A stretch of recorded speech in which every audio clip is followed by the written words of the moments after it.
What I love most about woodworking is the overall process of taking a rough board and making it into a finished product, and all of the details that you have to plan out in between in order to make that come to fruition. My name is Jared Williams, and I am a co-founder of Towards Nightfall and the Director of Operations at the Vermont Woodworking School. I'm Catherine Emile. I'm a co-founder of Towards Nightfall and the director of the Vermont Woodworking School.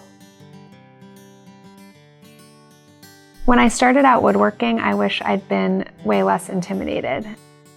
Before I started woodworking, I'd never used a hammer, much less a machine, and I was so surprised how quickly I started to really be able to use the machines with confidence and know that I can build whatever I can dream up. I didn't even realize that there was a career path for me that would let me use my motivation and my attention to detail and have a way more fulfilling and engaging career experience.